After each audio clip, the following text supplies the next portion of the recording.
no compromise. உங்க சைடுலயும் எங்க சைடுலயும். It's a GT promise. GT Holidays, South India's #1 travel brand. Rubilux Paints, best quality, best value for money. உங்கள் பேர் சொல்லும் paint Rubilux Paints. Yes, வீடு, schools, hotels, store room இங்கெல்லாம் partition wall கட்டணும்னாலும் இப்போ building ஓனர்ஸோட first choice Renocon Rapid Wall Panels.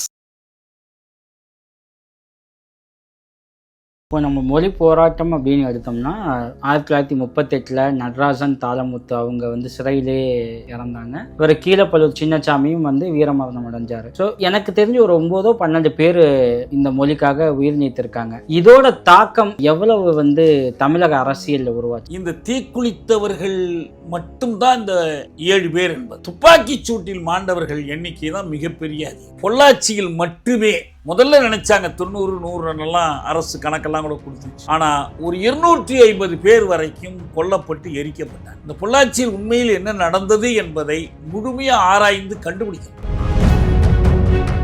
நேருவோட திட்டம் ரொம்ப தெளிவானது. எந்த தேசிய மொழியும் ஆட்சி மொழியாக விடக்கூடாது, இந்தி மட்டும்தான் ஆட்சி மொழியாக. அது அப்படி முழுமையா எல்லோரும் ஏற்றுக்கொள்ற காலம் வரைக்கும் ஆங்கிலம் துணைக்கு இருக்கும். இதுதான் இந்த மோசடியை அம்பலப்படுத்த வேண்டிய திராவிட முன்னேற்ற கழகம் இந்த மோசடியை அம்பலப்படுத்தவில்லை. முதல்ல லால் பகதூர் இருந்தார், அப்புறம் இந்திரா காந்தி வந்தாங்க. கான்ஸ்டியூஷன்ல இந்த 17வது பகுதியை கொஞ்சம் திருத்துங்க சாமின்னு கேட்டாங்களான்னா ஒண்ணுமே இல்லை. இன்னைக்கும் திமுக அதை கேட்கறது இல்லை. 10 ஆண்டு மன்மோகன் சிங்கோட அமைச்சரவையில் இருந்தாங்கல்ல, செம்மொழி எல்லாம் கொண்டுட்டு வந்தாங்கல்ல, உங்களுக்கு குறைந்தபட்ச வேலை திட்டம் போட்டாங்க, மினிமம் ப்ரோக்ராம் போட்டாங்கல்ல. ஏன் இந்த ஆட்சி மொழி குறித்து அந்த அரசாங்கத்தில் இவங்க என்ன செஞ்சாங்க? 65 போராட்டம் ஒரு எழுச்சி. அதனுடைய விதைகள் நிச்சயமா இந்த மண்ணில் மீண்டும் முளைக்கும் அப்படின்னா 1965 அந்த எழுச்சி வெற்றி பெறலை அப்படின்னு எடுத்துக்கலாம். 65 முழு வெற்றி பெறவில்லை. தமிழ் மேல பற்று, காதல், பாசம் ஒண்ணும் வேண்டாம். எல்லாரும் இங்கிலீஷ்ல எல்லாத்தையும் கத்துப்போம். நாட்டில் வேலையில்லா திண்டாட்டத்தை ஒழித்து விடுவதாக யாராவது உத்தரவாதம் இல்லையே. சரி, இந்தி இங்கிலீஷ் வேண்டாம், எல்லாரும் ஹிந்தி கத்துக்கும். தமிழை பத்தியே கவலைப்படாது. நீங்க என்ன பண்றது? சிலப்பதிகாரத்தை படிச்சு, திருக்குறளை படிச்சு என்ன எல்லாத்தையும் ஹிந்தியிலே கத்துக்கும். பிரேம்சந்தை படிப்போம், அவங்க இலக்கணத்தை பூரா படிப்போம். எல்லாருக்கும் எல்லா சிக்கலையும் தீர்த்துருவாங்களா? சமூக முரண்பாடுகள் நீங்கிடுமா? சாதி ஒழிஞ்சிருமா? வர்க்க சுரண்டல் ஒழிஞ்சிருமா? எதுவுமே நடக்காது. என்ன அர்த்தம்? இந்த சமூகத்தில் சாதியாக, வர்க்கமாக, அடிமைகளாக இருக்கிற மக்கள் என்ன புரிஞ்சுக்கணும்னா, ஒரு அடிமை தேசத்தின் அடிமைகள் தான். இப்போ நம்ம மொழி போராட்டம் அப்படின்னு எடுத்தோம்னா 1938 நடராஜன் தாளமுத்து அவங்க சிறையிலே இறந்தாங்க. இவர் கீழப்பழுவூர் சின்னசாமியும் வீரமரணம் அடைஞ்சார். ஸோ எனக்கு தெரிஞ்சு ஒரு 9-12 பேர் இந்த மொழிக்காக உயிர் நீத்திருக்காங்க. இதோட தாக்கம் எவ்வளவு தமிழக அரசியலில் உருவாச்சு சார்? அதை குறித்து சொல்ல வேண்டிய 2-3 செய்தியை நான் சேர்த்து சொல்லிடுறேன். அதாவது கீழப்பழுவூர் சின்னசாமி நான் முதலே சொன்ன மாதிரி 64 தொடக்கம் இந்த தீக்குளித்தல் என்பது. கோடம்பாக்கம் சிவலிங்கம், விருகம்பாக்கம் அரங்கநாதன், கீரனூர் முத்து, ஐயம்பாளையம் வீரப்பன், சத்தியமங்கலம் முத்து. இந்த போராட்டம் கடைசியாக முடிவதற்கு முன்பு மாயவரம் சாரங்கபாணி. இப்போ கூட கல்லூரி வாசலில் அவருக்கு நினைவு சின்னம் இருக்கு. மார்ச்சில் தான் முடியுது கடைசியாக. மார்ச் 15-16 தேதிகளில் முடியுது. இப்போ அந்த 16ஆம் தேதி ஒரு தீக்குளித்தார். இந்த தீக்குளித்தவர்கள் மட்டும்தான் இந்த 7 பேர் என்பது. இன்னும் நஞ்சுண்டு மாண்டவர்கள்லாம் உண்டு, எழுதி வச்சுட்டு செத்து போனவங்க இப்படிலாம் இருக்குது. ஆனால் துப்பாக்கி சூட்டில் மாண்டவர்கள் எண்ணிக்கை தான் மிகப்பெரிய அதிகம். இது இன்னைக்கு வரைக்கும் இது பற்றி முழு கணக்கு கிடையாது நமக்கு. ஒரு 90 பேர் 100 பேர் எல்லாம் சொல்லுவாங்க. ஆனால் பொள்ளாச்சியில் மட்டுமே முதல்ல நினைச்சாங்க 90-100 அரசு கணக்கெல்லாம் கூட கொடுத்துச்சு. ஆனால் ஒரு 250 பேர் வரைக்கும் கொல்லப்பட்டு எரிக்கப்பட்டாங்க. ஒயாமல் எரித்து அந்த கோப்புகளெல்லாம் எரிச்சிட்டாங்க. நான் கூட இப்போ கூட என்ன சொல்கிறேன்னா, இந்த பொள்ளாச்சியில் உண்மையில் என்ன நடந்தது என்பதை முழுமையாக ஆராய்ந்து கண்டுபிடிக்கணும். நீங்கள் ஜாலியன்வாலாபாக் படுகொலை பற்றி பிரிட்டிஷ் அரசு ஒரு விசாரணை கமிஷன் அமைச்சு, அந்த விசாரணை கமிஷனில் அவன் துப்பாக்கியால் சுட்டான் பாருங்க, அவனை கூப்பிட்டு விசாரித்தாங்க. எதனால் சுட்ட என்று டயரை ஜெனரல் டயரை கூப்பிட்டு விசாரித்தாங்க. அப்போ ஆளுநராக இன்னொரு டயர் இருந்தார், அந்த டயரையும் விசாரித்தாங்க. அந்த டயர் தான் உத்தம் சிங் லண்டனில் வச்சே சுட்டு கொண்டோம். இங்கே எந்த விசாரணையும் இல்லை. யார் இதுக்கு பொறுப்பு? இராணுவம், இந்திய இராணுவம் எப்படி, யார் உத்தரவு போட்டது? குஞ்சன் நாடார்னு ஒரு சட்டமன்ற உறுப்பினர் சட்டமன்றத்தில் முதலமைச்சர் பக்தவச்சலத்தை பார்த்து கேட்டார், இராணுவத்துக்கு அரசு உத்தரவிட்டதா, இராணுவ அதிகாரிகளா, போலீஸான்னு கேட்டார். நான் வருத்தப்படுகிறேன், இதற்கு விடை சொல்ல என்னால் முடியாதுன்னு சொல்லிட்டார். பக்தர்கள் அவ்வளோதான், முடிஞ்சு போச்சு உங்களுக்கு. ஏன்னா இராணுவம் செஞ்சதுனால குறை சொல்லக்கூடாது. நீங்கள் இங்கே இராணுவத்துக்கு ஆள் சேர்க்கும் போதெல்லாம் நாட்டை காப்பதற்குன்னு சொல்கிறீங்களே, பொள்ளாச்சி என்ன பாகிஸ்தானா என்ன? பொள்ளாச்சியில் வந்து சாமானிய மக்களை 4 வயசு குழந்தை, அந்த படத்தில் கூட ஒரு காட்சி அதை வச்சிருக்கிறாங்க, அந்த 4 வயசு குழந்தைய கூட சுட்டுக் கொள்கிற அளவுக்கு போனிச்சு. அந்த இராணுவம் இந்த செயலுக்காக, அல்லது இராணுவத்தை வழிநடத்தக்கூடிய இந்திய அரசு இந்த செயலுக்காக தமிழ்நாட்டு மக்களிடம் மன்னிப்பு கேட்க வேண்டாமா? கேட்டுதானே அந்த புண்ணை ஆற்ற முடியும். சுட்டவனையெல்லாம் கொண்டு வந்து கூட்டல் நிறுத்தணும்னு அவசியம் இல்லை. அது ஒன்றுமே நடக்கலையே. அதனால் இது ஒரு மிகப்பெரிய ஈகம், மிகப்பெரிய தியாகம். அதன் அடிப்படையில் தான் இது நடந்துச்சு. இது ஒரு பக்கத்தில் நான் சொல்கிறேன், இது சில விளைவுகளை கொடுத்துச்சுன்னா என்னன்னா, தமிழ்நாடு எப்பயுமே இந்தி திணிப்புக்கு எதிரானது என்ற ஒரு எண்ணத்தை வடவர்களுக்கு மற்றவர்களுக்கு ஏற்படுத்தியாச்சு. இந்தி திணிப்பினுடைய தேவையை மற்ற மொழிக்காரர்களுக்கு அது உணர்த்தியது. ஆனால் இந்த போராட்டம் தமிழ்நாட்டின் போராட்டம் தான். இந்த அகில இந்திய போராட்டமோ அல்லது தென் மாநிலங்களின் போராட்டமோ அல்ல. சின்ன சின்ன பங்கேற்புகள், பெங்களூரில் கொஞ்சம் போராடினாங்க, அல்லது வேறு மாநிலங்களில் கொஞ்சம் போராடினாங்க, எல்லாம் உண்டு. டெல்லியில் கூட இருந்திருக்கலாம், அகில இந்தியாவில் ஆதரவு குழு அமைச்சிருக்கலாம். 99.99 விழுக்காடு இது தமிழ்நாட்டின் போராட்டம். ஏன்னா இதில் சம்பந்தப்பட்டிருப்பது மொழி சிக்கல் மட்டுமல்ல, தமிழ் தேசிய எழுச்சி. அது தமிழர் பண்பாட்டினுடைய ஒரு வெளிப்பாடு. மற்றவர்களுடைய ஆதரவு, தோழமை எப்பயுமே நமக்கு வேணும், அதில் ஒன்றும் சந்தேகமே இல்லை. இந்த படத்தை வேற ஒருத்தர் எடுக்கக்கூடாது அப்படிலாம் நான் சொல்ல, யார் வேணாலும் எடுக்கலாம். காந்தியை பற்றி அட்டன் பெறதான் நமக்கு எடுத்து கொடுத்தாரு, படம் எடுத்து கொடுத்தாரு. ஏன் இதை பற்றி தெலுங்கரோ கன்னடரோ வேற யாரும் எடுக்கக்கூடாதுலாம் ஒன்றும் இல்லை. எடுக்கிறது ஆனால் எப்படி இருக்கணும்னா, தமிழ் மண்ணின் போராட்டமாக எடுக்கணும். அதில் நீங்கள் எந்த கலப்பும் இருக்கக்கூடாது. சிறு சிறு கூறுகளை வைத்துக்கொண்டு இந்த போராட்டத்தை மட்டுப்படுத்துவது, இதனுடைய தமிழ் தேசிய தன்மையை மட்டுப்படுத்துகிற முயற்சி கூடாது. ஒன்று. இரண்டாவது, இது ஒரு திரைப்படம் என்பது உணர்வை வெளிப்படுத்துவதாக, உணர்வை மேலும் தூண்டுவதாக இருந்தால் போதவே போதாது. அறிவுத்தளத்தில் அதனுடைய பங்கு என்ன? அறிவுத்தளத்தில் அதனுடைய பங்கு என்னன்னா, இந்த போராட்டம் எதற்காக நடத்தப்பட்டதோ அதை விட்டுட்டாங்க. என்ன காரணம்னா, இது உண்மையிலேயே மக்கள் எழுச்சி. வரலாற்று ஆசிரியர்கள் சொல்றாங்க, தமிழ்நாட்டில் மிகப்பெரிய மக்கள் போராட்டம் 42 வெள்ளையனே வெளியேறு இயக்கம். அதையும் கடந்து குக்கிராமங்கள் வரை சென்றடைந்த ஒரு போராட்டம் உண்டு என்றால் அது இந்த இந்தி திணிப்புக்கு எதிரான மொழி போராட்டம் தான். இதை வந்து பதிவு பண்றாங்க. எந்த ஊரும் விட்டு வைக்கல, பெரிய ஊர் சிற்றூர் எல்லாம், தமிழ்நாட்டினுடைய எல்லா பகுதிகளும் இந்த போராட்டத்தில் ஈடுபட்டுச்சு. இன்னொன்று முக்கியமானது என்னன்னா, மாணவர்களோடு ஆசிரியர்களும் ஈடுபட்டாங்க. மதுரையில் பேராசிரியர் இலக்குவனார் மாணவர் ஊர்வலத்திற்கு தலைமை தாங்கி செல்றார், அதுக்காக சிறைக்கு போனார், சிறையில் அடைபட்டார். பல இந்த மாணவர்களிடையே இந்த மொழி உணர்வை ஊட்டியது தொடக்கப்பள்ளி ஆசிரியர்கள். ஒவ்வொரு பள்ளிக்கூடத்திலையும் இந்த உணர்வு ஊட்டப்பட்டது, அவங்களும் சேர்ந்தாங்க. பெற்றோரும் குழந்தைகளும் சேர்ந்து போராடினாங்க. இப்போ பொள்ளாச்சியெல்லாம் பார்த்தீங்கன்னா மாணவர்கள் மட்டுமல்ல, ஒரு மாணவன் ஏறி எடுத்து அழிக்கிறான், இந்தி எடுத்து அழிக்கிறான், அவனை சுட்டு வீழ்த்துறாங்க. பெற்றோர் உட்பட எல்லோரும் ஊரே கூடி வந்து தான் போராடினாங்க. அப்படி ஒரு பெரிய மக்கள் எழுச்சி. எனவே உணர்வா இந்த உணர்வை வெளிப்படுத்துவது சரி. ஆனால் இதை ஒரு கான்ஸ்பிரட்டோரியல் ஸ்ட்ரகிளாக காட்டப்படாது. ஏதோ சிறு குழுக்கள் திட்டம் திட்டி ரகசிய திட்டம் போட்டு அப்படிலாம் ஒன்றும் இல்லை. இப்போ பொள்ளாச்சி அந்த படத்தில் காட்டுற முறையே வந்து அது மாதிரி எல்லாம் இல்லை. பொள்ளாச்சியில் 12ஆம் தேதி, பிப்ரவரி 12ஆம் தேதி ஒரு துப்பாக்கி சூடு நடக்குது. அதனுடைய எதிர்வினைவாக மக்கள் எல்லாம் தெருவில் இறங்குறாங்க. மக்களை கட்டுப்படுத்த முடியாமல் போகுது. தெருக்களில் போலீஸ் நடமாட்டத்தை தடுப்பதற்காக கற்களை போட்டு தடுக்கிறாங்க. இராணுவம் மதுக்கரையிலிருந்து வரவழைக்கப்படுது. அது வரும்போதே எந்திர துப்பாக்கியால் சுட்டுக்கொண்டே வருது. அதனால் எந்த விதத்திலும் அதை கட்டுப்படுத்த முடியாமல் கடைசியாக பிணங்களை கொண்டு போய் மறைத்து எரித்தார்கள் என்பது இதில் சதித்திட்டம்லாம் ஒன்றுமே கிடையாது. தனிநபர் வீர சாகசத்துக்கெல்லாம் இந்த திரைப்படங்களில் காட்ட விரும்புகிறாங்க பாருங்க, அது மாதிரிலாம் இல்லை. இது மக்கள் எழுச்சி, அப்படி அதை காட்டணும், அந்த வடிவத்தை காட்டணும். இரண்டாவது, கடைசியாக கொண்டுட்டு போய் இந்த இருமொழி கொள்கையோடு அதை முடிக்க பார்க்குறாங்க. அண்ணாவே என்ன சொன்னார்னா, நான் சொல்கிற இருமொழி கொள்கை தொடர்பு மொழியாக ஆங்கிலத்தை பயன்படுத்திக்கணும், அதுக்கு ஆங்கிலம் போதும், ஹிந்தி வேண்டாம், வேற மொழி. அதுக்காக படிக்கிறது என்னென்ன மொழிகள் என்பதற்கு அல்ல. என்ன விளைவு இன்னைக்கு?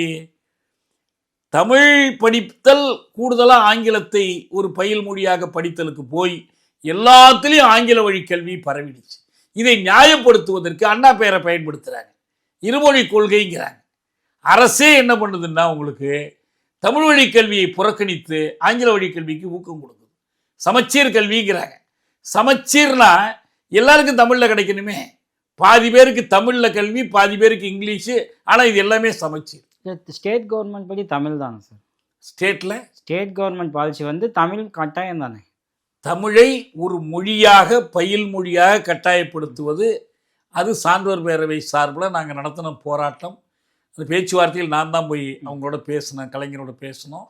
அவங்க வந்து ஒத்துக்கொண்டார்கள். அதுலேயும் வந்து சட்டமன்ற தீர்மானமாக போடுவது, சட்டம் இயற்றுவதற்கு பதிலாக வெறும் அரசாணையாக போட்டு நீதிமன்றம் தடை பண்ணி அது என்னென்னமோ பண்ணி இப்போ கடைசியாக வந்து அந்த 10ஆம் வகுப்பு வரைக்கும் ஒரு மொழியாக தமிழ். நான் மொழி பயில் மொழியை பற்றி பேசுகிறேன். பயிற்று மொழி என்ன? பயிற்று மொழியாக நீ ஆங்கிலத்தை வச்சுக்கணும். நீங்கள் ஆங்கிலம் விரும்புகிறவங்க எடுத்துக்கிட்டுங்க. அது தனியார் பள்ளிக்கூடங்கள் வச்சுருக்காங்க, எல்லாம் வச்சுருக்காங்க. இன்றைக்கி பார்த்தீங்கன்னா மாநில அரசினுடைய கல்வி வாரியத்துக்குட்பட்ட பள்ளிகள்லேயே இந்தி ஒரு மொழியாக கற்பிக்கப்படுது மெட்ரிகுலேஷன் பள்ளிக்கூடங்களில். நீங்கள் எங்கே இருமொழி கொள்கை அதை கூட ஒழுங்காக நடத்துகிறீங்க? திமுக தலைவர்கள் நடத்தக்கூடிய இன்டர்நேஷ்னல் ஸ்கூல்ஸு, தனியார் பள்ளிக்கூடங்களில் இந்தி இல்லைன்னு சொல்ல முடியுமா? நீங்கள் இந்தி இருக்குது, இங்கிலீஷ் இருக்குது, கட்டாயமாக இருக்குது. ஒப்புக்கு தமிழ் இருக்குது, ஒன்றும் வித்தியாசமே இல்லாமல் போச்சு. நீங்கள் அது மட்டும் இல்லை, இந்த வசனத்தை நான் உங்களுக்கு நினைவுபடுத்துகிறேன், அந்த படத்தில் வர்ற வசனத்தை.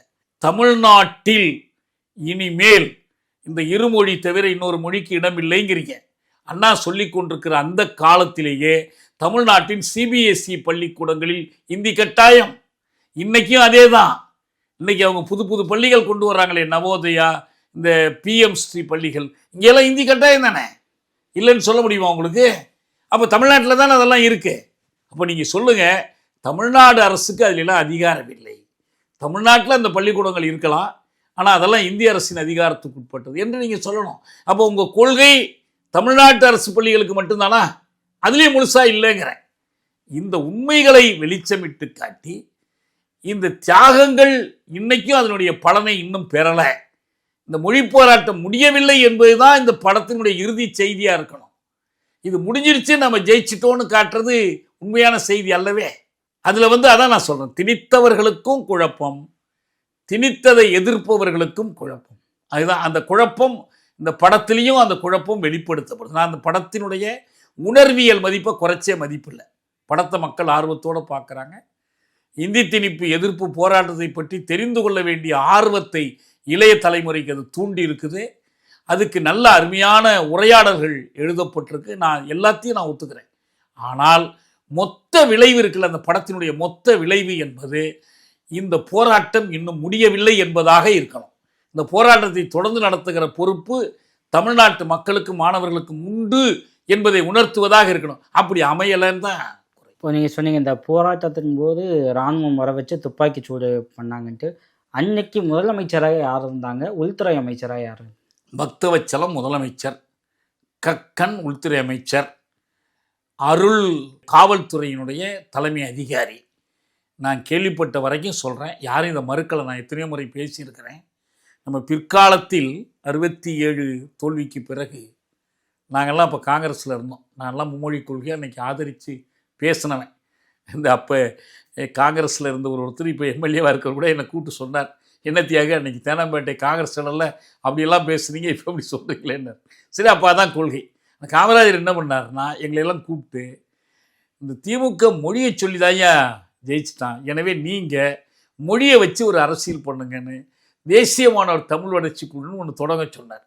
தஞ்சை ராமமூர்த்தி தலைவர், வாழப்பாடி ராமமூர்த்தி செயலாளர், தண்டாயுதபாணி பொருளாளர். நாங்கள்லாம் எங்கள் மாவட்டங்களில் இயங்கணும். தமிழ்நாடு பூரா மாநாடுகள் நடத்தினோம். அதில் பூரா இந்தியை எதிர்த்து பேசுவோம், தமிழ் பயிற்று மொழிக்கு ஆதரவாக பேசுவோம், தமிழ்த்தாயினுடைய உருவத்தை மேடையில் வச்சுக்குவோம், எல்லாம் பண்ணோம். ஆனால் இது எல்லாமே வந்து மொழி போராட்டத்தினுடைய அரசியல் பயனை அவங்கள்டேருந்து இவங்க பெறணுங்கிறதுக்கான முயற்சி தானே தவிர, தில்லி அரசாங்கத்தில் சொல்லி, முதல்ல லால் பகதூர் இருந்தார், அப்புறம் இந்திரா காந்தி வந்தாங்க, அப்புறம் சொல்லி கான்ஸ்டியூஷனில் அந்த 17வது பகுதியை கொஞ்சம் திருத்துங்க சாமின்னு கேட்டாங்களான்னா ஒன்றுமே இல்லை. இதான் இங்கே முக்கியமானது. இன்றைக்கும் திமுக அதை கேட்கறதில்ல. 10 ஆண்டு மன்மோகன் சிங்கோட அமைச்சரவையில் இருந்தாங்கல்ல, செம்மொழியெல்லாம் கொண்டுட்டு வந்தாங்கல்ல, உங்களுக்கு குறைந்தபட்ச வேலை திட்டம் போட்டாங்கல்ல, மினிமம் ப்ரோக்ராம் போட்டாங்கல்ல, யுபிஏ யுனைடெட் ப்ரோக்ரஸிவ். ஏன் இந்த ஆட்சி மொழி குறித்து அந்த அரசாங்கத்தில் இவங்க என்ன செஞ்சாங்க? ஹிந்துவில் அப்போ ஒரு தலையங்கம் எழுதினாங்க, ஹிந்து ஆங்கிலேயத்தில். ஹிந்தி இங்கிலீஷ் பாய் இதான் தலைப்புங்க. இங்கிலீஷும் ஹிந்தியும் என்னாச்சு, பாய் ஆயிடுச்சு. அது உள்ளே என்ன எழுதுறாங்கன்னா, தயாநிதி மாறன் அமைச்சரவையில் இந்தியில் பேசுகிறார். லல்லு பிரசாத் சொல்கிறாரு, அவர் அமைச்சரவையில் இப்போ இருக்கார், என்னை கொஞ்சம் மன்னிச்சுக்கிடுங்க, எனக்கு இங்கிலீஷ் தெரியாது, நான் இந்தியில் பேசுகிறேன் கொஞ்சம். அவர் அதெல்லாம் கவலையே இல்லை, நீங்கள் இந்தியில் பேசுங்க, நாங்கள் இங்கிலீஷில் பேசுகிறோம் என்று சமரசமாயிட்டாங்க. எனவே இந்தியாவின் மொழி சிக்கலை சுலபத்தில் தீர்த்து விட்டோம் என்று ஹிந்து எழுதுது, தலைங்க எழுதுது. அப்போ மொழி சிக்கல்கிறது அமைச்சரவை கூட்டம் தானே? இங்கே இருக்கிற சாதாரண மக்கள், கல்வி கற்கிற மாணவர்கள், அவங்களுக்கெல்லாம் மொழி சிக்கல் இல்லையா உங்களுக்கு? அப்போ தமிழ் ஆளாமலே தமிழ் எப்படி வாழ முடியும்? தமிழ் வாழ்கன்னா தமிழ் ஆள்க என்ற முழக்கம் வெற்றி பெற்றால் தமிழ் வாழ முடியும். அப்படி செய்யலையே உங்களுக்கு. இன்னைக்கு வரைக்கும் உங்களுக்கு மழலைப்பள்ளி தொடங்கி உயர்நிலை வரைக்கும் எல்லாமே ஆங்கிலம் தானே கோலோச்சுது. நீதிமன்றங்களில் ஆங்கிலம் கோலோச்சுது. உயர் நீதிமன்றம், உச்ச நீதிமன்றத்தில் டெல்லி உச்ச நீதிமன்றத்தில் ஒரு உத்தரப்பிரதேசத்தை சேர்ந்த ஒரு மாவட்ட நீதிபதி தானே போய் வழக்காட போனார். அவர் இந்தியில் பேசினார். உச்சநீதிமன்ற நீதிபதி ரஞ்சன் கோகோய், என்னையா யுவர் ஏ டிஸ்ட்ரிக்ட் ஜட்ஜ், நீ இங்கிலீஷில் பேசுன்னார். எனக்கு இங்கிலீஷ் சரளமாக பேச முடியாதுங்க என்னார். இல்லை இந்த நீதிமன்றத்தில் இந்தியில் பேச முடியாது, இங்கிலீஷில் தான் பேச முடியும்னு சொன்னார். ஏன் அப்படி? அப்போ மொழி திணிப்பு எல்லா வகையிலும் இருக்குது. இந்த கான்ஸ்டியூஷனுடைய 17வது பகுதி சொன்னனே, தமிழ்நாட்டுக்கு தெரிந்தது இந்தி திணிப்பு தான். அதே 17வது பகுதி இந்தியை திணிக்கிறது, ஆங்கிலத்தை திணிக்கிறது, சமஸ்கிருதத்தை திணிக்கிறது. இதாங்க மும்மொழி கொள்கை. மும்மொழி திணிப்பு தான் மும்மொழி கொள்கை. இதுதான் உண்மை. இதெல்லாம் உங்களுக்கு அந்த சிந்தனையை தூண்டுற மாதிரி ஒரு மொழி போராட்டம் பற்றிய படம் கொண்டு செல்ல படணும். அப்படி செய்யலை அவங்க. சும்மா இது ஒரு ஏதோ சதி திட்டம் போட்டு ஏதோ ஃபேன்சி ஐடியாஸ் அந்த பேரை எழுதிட்டோம். அதெல்லாம் ஒரு சினிமாத்தனம் பார்க்க பாருங்க, அதுதான் அதிகமாக இருக்குது. இப்போ நம்ம 1965 இந்தி மொழி எதிர்ப்பு போராட்டம் ஒரு மிகப்பெரிய போராட்டம் ஹிஸ்ட்ரியில் சொல்கிறாங்க. இதுக்கு முன்னாடி சைனாவில் 1919 மே 4 இயக்கம், அதுவும் ஒன்று. பிரான்ஸில் 1968 அதுவும் ஒரு மிகப்பெரிய போராட்டம், நியூ லெஃப்ட் மூமெண்ட். இந்த 3 போராட்டமே இருக்கிறதுலே பெருசு, ஸ்டூடெண்ட்ஸ் கையில் எடுத்தது அப்படின்னு. இந்த 3 போராட்டத்தையும் ஒப்பிட்டு சொல்லுங்கள். நம்ம காலத்தில் இன்னைக்கு உலகமெங்கும் பல்கலைக்கழகங்களில், பெரிய நகரங்களில் பாலத்தீனத்துக்கு ஆதரவான போராட்டம் அப்படி தான். அமெரிக்காவில் ஒரு பல்கலைக்கழகம் கூட விடலையே. ஃப்ரான்ஸில் அவங்களாம் என்ன முஸ்லீம் மாணவர்களா பாலஸ்தீன மாணவர்களா? From the river to the sea Palestine shall be ஃப்ரீங்கிற முழக்கம் உலகத்தின் எல்லா பக்கமும் கேட்குது.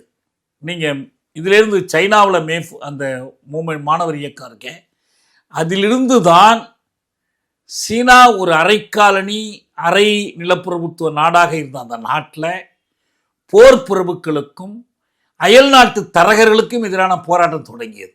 அதனுடைய விளைவு தான் பிற்காலத்தில் கோமிங்டாங் இயக்கமாகி, கோமிங்டாங்கிலிருந்து கம்யூனிஸ்ட் கட்சி, அந்த மாணவர் இயக்கத்துக்கு தலைமை வைத்தவர் தான் சௌவன்லாய் அன்னைக்கு. பிற்காலத்தில் அது ஒரு பெரும் போராட்டமாக வெடித்து ஜப்பான் படையெடுத்து, ஜப்பானிய படையெடுப்புக்கு எதிராக தேசிய விடுதலை இயக்கமாகி இறுதியில் அவங்க 49 நாடு விடுதலை பெற்றது. மாசேத்துங் தலைமையில் செஞ்சேனையினுடைய போராட்டத்தில் விடுதலை பெற்றது. 67-68 காலத்திய அந்த நியூ லெஃப்ட் மூமெண்ட்டினுடைய இது எதிலிருந்து வந்த விளைவுன்னா, வியட்நாமின் மீது அமெரிக்க குண்டு வீச்சு, B-54 பாம்போல்ஸ் கொண்டு குண்டு வீசுகிறாங்க. தென் வியட்நாமை முழுமையாக ஆக்கிரமிச்சிடுறாங்க. வட வியட்நாம் மட்டும் முன்னாலேயே விடுதலை விட்டு தனியாக இயங்குறாங்க, ஹோசிமின் தலைமையில் இயங்குறாங்க. அதற்கு எதிராக உலகம் பூரா ஒரு எழுச்சி உருவாங்க. இன்னைக்கு நமக்கு ஒரு வழிகாட்டியாக இன்னைக்கு அவர் பேசும் திறனெல்லாம் இழந்துட்டார் நோம் சோம்ஸ்கி. இன்னைக்கு மெசச்சூசெட்ஸ் தொழில்நுட்ப கழகத்தில் அவர் மொழியியல் பேராசிரியராக இருந்தவர், ஓய்வு பெற்றுட்டார். தொடர்ந்து அவருடைய எழுத்துக்கள் பேச்சுக்கள் இன்றைக்கும் நமக்கு கிடைக்கிது. அவர் ஒரு மாணவராக அல்லது ஆசிரியராக இருந்து அங்கே இந்த போராட்டத்தை நடத்தினார்.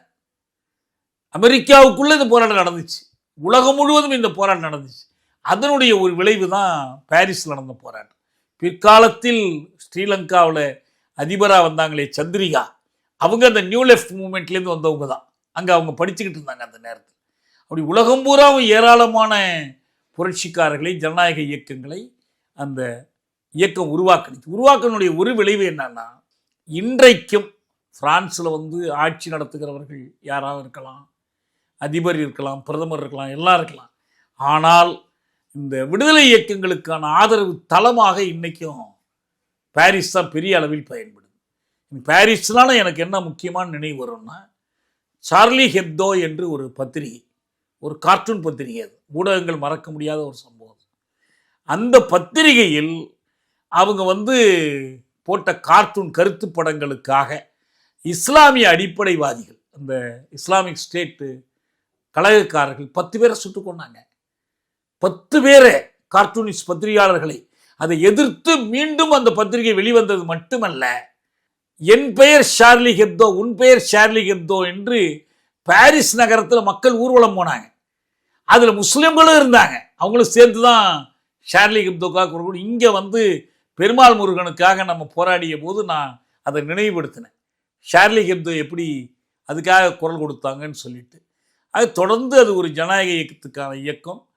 இன்னைக்கும் ஐரோப்பாவில் இந்த உலகமய சூழலில் ஒவ்வொரு நாளும் தொழிலாளி வர்க்கத்தின் மீதான நெருக்கடி கடுமையாயிட்டு வரும்போது அதை எதிர்த்து தொழிலாளி வர்க்கம் தன்னுடைய உரிமைகளை, நலன்களை பாதுகாத்து கொண்டிருக்கிற ஒரு முக்கியமான மையம் பாரிஸ் தான். இந்த அண்மையில் கூட அந்த மாதிரி ஒரு போராட்டம் தொடர்ந்து நடத்திக்கிட்டே வர்றாங்க. ஏன்னா ஐரோப்பாவிலேயே கம்யூனிஸ்ட் கட்சி மிக வலுவாக இருந்த 2 நாடுகள் இத்தாலியும் பிரான்ஸும் தான். ஆட்சியில் கூட பங்கு வகிச்சிருக்கிறாங்க. என்ன காரணம்னா, ஹிட்லருக்கு எதிரான போராட்டத்தை பிரெஞ்சு முதலாளிகளும் முதலாளித்துவ கட்சிகளும் கைவிட்ட போது பிரெஞ்சு கம்யூனிஸ்ட் கட்சி தான் பார்ட்டிசான் வார்ஃபேர், கொரில்லா போர் முறை என்ற முறையில் களத்தில் நின்று எதிர்த்தாங்க. டீகால் நாட்டை விட்டு வெளியில் போய் எதிர்த்தார். ஆனால் இவங்க களத்தில் நின்று எதிர்த்து போராடினாங்க, பெரிய அளப்பரிய தியாகம் பண்ணாங்க. அதனால் இன்றைக்கும் அது ஒரு வலுவான கட்சி பிரான்ஸை பொறுத்த வரைக்கும். இது பாரிஸ் குறித்து நம்ம சொல்ல வேண்டியது. அதுக்கு பிறகு 3வதாக என்ன கேட்டீங்க நீங்கள்? சீனாவில் 1919 அதுதான் முதல்ல நான் சொன்னேன் மாணவர் இயக்கம். அப்போ நம்ம தமிழ்நாடு 1965 தமிழ்நாடு நிச்சயமாக அவற்றோடு ஒப்பிடத்தக்க போராட்டம். என்ன வித்தியாசம்? நான் மீண்டும் சொல்கிறேன், 65ஆம் ஆண்டின் மொழி போராட்டம் என்பது வரலாற்று நோக்கில் எவ்வாறு பதியப்படும்னா, தமிழ்நாட்டின் ஒரு தேசிய எழுச்சியாக பதியும். ஏன்னா தமிழ் தேசிய முழக்கங்கள் தான் அதுக்கு உள்ளடக்கம். நான் ஒரே ஒரு கேள்வி தான் கேட்குறேன். நான் இப்போ மாணவனாக இருந்தேன். இந்த ஓராண்டு எனக்கு வயது போதாதனால என்னை எந்த கல்லூரியிலையும் சேர்க்க மாட்டேன்ட்டாங்க. நான் இப்போ வழங்கிமானில் இருந்தேன். இந்த காட்சிகளெல்லாம் நான் வேடிக்கை பார்த்துருக்கேன். என்னுடைய கருத்து கொள்கை வேறையாக இருந்துச்சு. அப்போ அது காமராஜர் மீது, பெரியார் மீது கொண்ட பற்றுதல்னால, அப்புறம் இந்திய தேசப்பற்று, மும்மொழி கொள்கை ஆதரவு, இந்த நிலையெல்லாம் இருந்துச்சு. நான் வேடிக்கை பார்த்துக்கிட்டு இருந்தேன். பார்க்கும்போது மாணவர்கள் என்ன செய்வாங்க, தெருக்களில் போகக்கூடிய எல்லா வாகனங்களையும் நிறுத்துவாங்க. நிறுத்தி இந்தி ஒழிக தமிழ் வாழ்கன்னு எழுதுவாங்க. எல்லோரையும் முழக்கம் போட சொல்லுவாங்க. ஒரு காரில் யாராவது ஒருத்தர் வர்றாரு, ஒரு அதிகாரி வர்றாருன்னா கூட கண்ணாடி இறக்கு, முழக்கம் போட்டு நீ போய்கிட்டே இரு என்று இந்த மாதிரி தொடர்ச்சியாக செய்வாங்க. எந்த இடத்திலும் ஆங்கிலம் வாழ்கன்னு அவங்க முழக்கம் போட்டதே இல்லை. அவங்க முழக்கம் என்ன? இந்தி ஒழிக தமிழ் வாழ்க. தமிழ் வாழ்கன்னு சொல்லிட்டு நீ ஆங்கிலத்தை ஆட்சி மொழியாக வச்சுக்க. இந்த நேரு உறுதிமொழியை பற்றி சொன்னால் தான் நமக்கு அது புரியும். நேரு உறுதிமொழி என்ன? என்னைக்காவது ஒரு நாள் தமிழையும் மக்கள் மொழிகளையும் ஆட்சி மொழியை ஆக்குவேன் என்ற உறுதிமொழி கொடுத்தார். அதெல்லாம் இல்லை. இந்தி பேசாத மக்கள் விரும்பும் வரை இந்தியோடு ஆங்கிலமும் துணை ஆட்சி மொழியாக தொடரும். என்ன பொருள்? ஒன்று, இந்தி தான் இந்த நாட்டின் முதன்மை ஆட்சி மொழியாக இருக்கும். ஒரே ஆட்சி மொழி என்று எப்போ ஒத்துக்கிறீங்களோ அது வரைக்கும் அது முதன்மை மொழியாக இருக்கும். இரண்டாவது என்ன? ஆங்கிலம் துணை ஆட்சி மொழியாக இருக்கும். இந்த 2ஐ தவிர வேறு மொழிகளுக்கு இங்கே வேலையே இல்லை, கிட்டே வரக்கூடாது, பக்கத்தில் வந்தே நிற்கக்கூடாது. எந்த காலத்திலும் தமிழை ஆட்சி மொழி ஆக்க முடியாது என்பதுதான நேரு உறுதிமொழியினுடைய பொருள். இது ஒரு மோசடி அல்லவா? இதை அவரே ஒரு கட்டத்தில் நேரு சொல்கிறாரு. அன்னைக்கு அபுல் கலாம் ஆசாத் கல்வித்துறை அமைச்சராக இருந்து இந்த நேருவுக்கு அவர் ஒரு கடிதம் எழுதுகிறார். நேருஜி, என்ன நீங்கள் இங்கிலீஷ்னே பேசிகிட்டு இருக்கிறீங்களே, இப்படியே விட்டா படமே இந்தியை எப்போ முழுமையான ஆட்சி மொழி ஆக்கிறது என்று கேட்கும்போது நேரு சொல்கிறாரு, ஐயோ இது புரியலையா உங்களுக்கு, நாம் இந்தி மட்டும்தான் வலியுறுத்தி இங்கிலீஷை பற்றி பேசாமல் விட்டோம்னா தமிழ் அந்த இடத்த கேட்கும், தெலுங்கு அந்த இடத்த கேட்கும், எல்லா தேசிய மொழிகளும் ஆட்சி மொழிகள் ஆக்கணும்னு விரும்பும். அதை தவிர்க்க வேண்டும் என்றால் ஆங்கிலத்தை கொண்டு தான் மற்ற மொழிகளை நம்ம தடுத்து நிறுத்த முடியும். காலப்போக்கில் நாம் இந்தியை முழு ஆட்சி மொழி ஆக்க முடியும் என்று 26/8/56 அவர் நேரு கடிதம் எழுதினார். யாருக்கு? அபுல் கலாம் ஆசாத் கல்வி அமைச்சருக்கு எழுதுகிறார். அப்போ நேருவோட திட்டம் ரொம்ப தெளிவானது. எந்த தேசிய மொழியும் ஆட்சி மொழியாக விடக்கூடாது, இந்தி மட்டும்தான் ஆட்சி மொழியாகும். அது அப்படி முழுமையாக எல்லோரும் ஏற்றுக்கொள்கிற காலம் வரைக்கும் ஆங்கிலம் துணைக்கு இருக்கும். இதுதான் இந்த மோசடியை அம்பலப்படுத்த வேண்டிய திராவிட முன்னேற்ற கழகம் இந்த மோசடியை அம்பலப்படுத்தவில்லை. இது இடைக்கால தீர்வுங்கிறாங்க. என்கிட்ட நான் சிபிஎம்மில் இருக்கும்போது தோழர் நல்லசிவன் என்கிட்ட வாதிட்டார், இடைக்கால நிவாரணம்னு வச்சுக்கலாமே தியாகி இதை அப்படின்னு. ஏன்னா அவரும் அப்போ இருந்த சிபிஐ செயலாளரும் ஒரு அறிக்கை விட்டாங்க, நேரு உறுதிமொழியை கண்டிப்பாக அமுல்படுத்த வேண்டும். இப்போ இதிலே இந்த படத்திலேயே நேரு உறுதிமொழி அதை அமுல்படுத்துறதுலாம் பேசுகிறாங்க. நேரு உறுதிமொழியை அமுல்படுத்துறதுனா என்ன அர்த்தம்னா, எந்த நாள்லையும் தமிழை விட்டுறக்கூடாது, அதான் அந்த உறுதிமொழி. இந்தியை முழுசாக ஏற்றுக்கணும், துணைக்கு இங்கிலீஷை வச்சுக்கணும். இந்த உறுதிமொழியை வலியுறுத்தியதனுடைய விளைவு என்னன்னா, போராட்டம் அதுக்கு மேல் வளர்ந்து செல்லலை. இப்பயும் நம்ம அந்த போராட்டத்தை தொடரணும்னா நேரு உறுதிமொழி மோசடி என்பதை நிரூபிக்கணும்.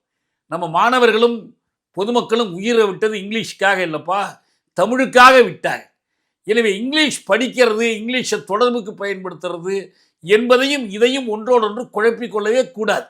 ஆட்சி மொழியாக இங்கிலீஷ் இருந்தால் தான் நீங்கள் இங்கிலீஷில் படிக்க முடியுமா? ஆட்சி மொழியாக இருந்தால் தான் இங்கிலீஷை கற்றுக்க முடியுமா? இங்கிலீஷ் இன்றைக்கி இதில் சிபிஎஸ்சி பள்ளிக்கூடங்களில் சான்ஸ்கிரிட்டுக்கு பதில் ஜெர்மன் எடுத்து படிக்கலாங்க. இப்போ நான் படிக்கிற கல்லூரியிலேயே 2வது மொழி ஹிந்தி இல்லைன்னா ஃப்ரெஞ்சு படிக்கலாம். தமிழ், ஹிந்தி அல்ல ஃப்ரெஞ்சு படிக்கலாம். ஃப்ரெஞ்சு படிக்கணும்னா ஃப்ரெஞ்சை நம்ம ஆட்சி மொழியாக வச்சுக்கணுமா என்ன? அப்படி ஒன்றும் அவசியம் இல்லையே.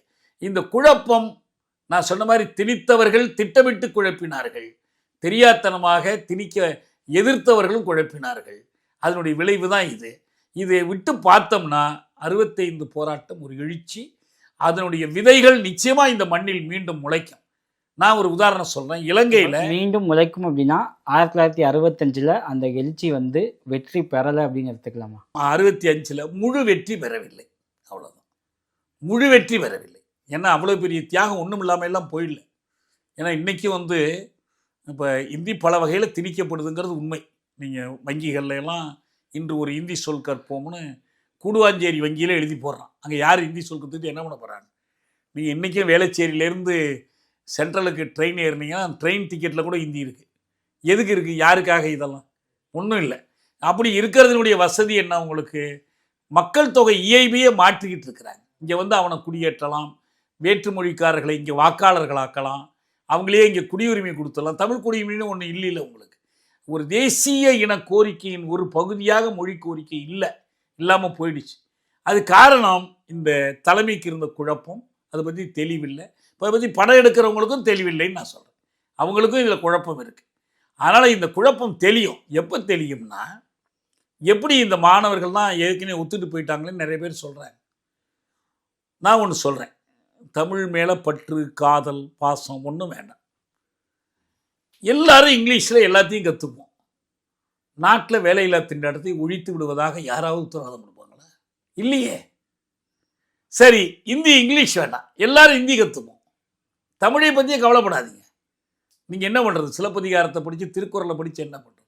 எல்லாத்தையும் ஹிந்தியிலே கற்றுக்குவோம். பிரேம்சந்தை படிப்போம், அவங்க இலக்கணத்தை பூரா படிப்போம். எல்லாருக்கும் எல்லா சிக்கலையும் தீர்த்துருவாங்களா? சமூக முரண்பாடுகள் நீங்கிடுமா? சாதி ஒழிஞ்சிருமா? வர்க்க சுரண்டல் ஒழிஞ்சிருமா? எதுவுமே நடக்காது. அப்போ என்ன அர்த்தம்? இந்த சமூகத்தில் சாதியாக, வர்க்கமாக, அடிமைகளாக இருக்கிற மக்கள் என்ன புரிஞ்சுக்கணும்னா, ஒரு அடிமை தேசத்தின் அடிமைகள் நம்ம. பிரிட்டனிடமிருந்து இந்தியா விடுதலை பெறுற காலத்தில் போராடும் போது என்ன சொன்னாங்கன்னா, எப்பா நமக்குள்ளே எவ்வளோ பிரச்சனை இருக்குப்பா, ஆனால் பிரிட்டனுக்கு நம்ம அடிமையாக இருக்க முடியாது. பிரிட்டனுக்கு அடிமையாக இருக்கிற வரைக்கும் நம்மளால் இந்த அடிமைத்தனங்களை எல்லாம் போக்க முடியாது. இப்போ நான் ஒரு உதாரணம் சொல்கிறேன். தொழிலாளர்களுக்குன்னு ஒரு சட்ட தொகுப்பு, அரசு 4 சட்ட தொகுப்புகள். இந்த 4 சட்ட தொகுப்புகளை நாங்கள் ஏற்றுக்கலைன்னு தமிழக அரசு சொல்லுது. ஏற்றுக்கலன்னு சொல்ல முடியும், நடைமுறைப்படுத்த உங்களால் தடுக்க முடியாது. நீங்களும் அதைத்தான் நடைமுறைப்படுத்தி ஆகணும். ஏன்? உங்களுக்கு இறைமை இல்லை. இறைமை இல்லாத ஒரு அரசினால் மொழி உரிமையை காக்க முடியாது. இந்த உணர்வு இருக்கா? இந்த புரிதலோடு அரசுகள் இயங்குதா? இந்த புரிதலோடு அரசும் இல்லை, பெரிய அரசியல் கட்சிகளும் இல்லை. ஆனால் இந்த புரிதலுக்கு நம்ம மாணவர்கள், இளைஞர்கள் வந்தே ஆகணும். வரலன்னு சொன்னால் அவங்க மீதான சுமைகள் அதிகரிக்கும், அவர்கள் நசுங்கி அழிந்து போவார்கள். அந்த நிலை வராதுன்னு நான் நம்புகிறேன். அந்த விழிப்பு வரும். வந்துச்சுன்னா இந்த 65 உயிரீகம் செய்த அந்த ஈகியருடைய கனவு நனவாகும். தீக்குளித்தவர்களின் தீ பரவட்டும்னு சொன்ன மாதிரி அந்த தீ பரவி ஒளி பரவும். அதனால ஒன்றும் அழிவு பரவாது. முக்கியமான பல தகவல்கள் சொன்னீங்க. நன்றி. நன்றி.